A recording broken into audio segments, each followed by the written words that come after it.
Eric Green. My song is Elfking by Franz Schubert, which is an 1816 lied written in Germany, inspired by a 1783 poem of the same name. I think some of the most important musical elements, or what you should be listening for when you listen to this song, are the genre, which is also the media, the texture, and the melody of the song, specifically the contour. In terms of genre, Elfking is a lied, which is a genre from the Romantic period, 1800 to 1850, which means that the composer Schubert took a poem from 1780, which is in the Romantic period, and adapted it into a romantic piece of music. What's important to understand about lieds is the performing forces. Lieds are a German genre, which uses a pianist and a solo singer alone, which can make it a 1 to 2 person performance.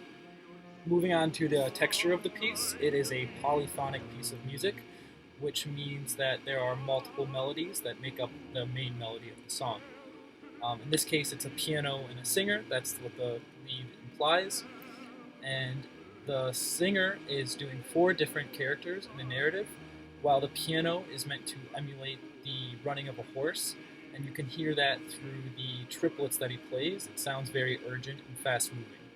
In terms of melody, I'm going to talk about range and contour, and that depends on what musical force you're listening to.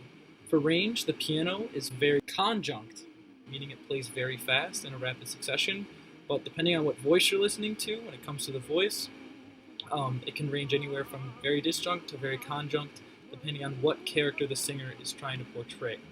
The father speaks in a very booming way, and the son speaks in a more timid and afraid way.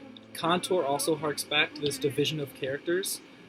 For the singer, the boy sings relatively high, and the father sings relatively low. The Goblin King or the Elf King sings in a medium pitch, and that all adds up to create a very high contour for the song. While this song might not sound particularly contemporary, I think some elements of it have been carried over into modern day music.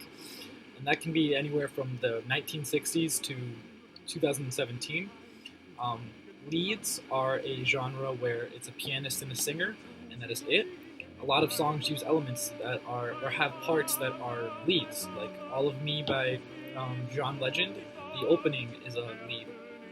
Imagine by John Lennon, that also is a lied up until, I'd say, about midway through the songs when the rest of the band kicks in. I think that a lot of it is relatable to today.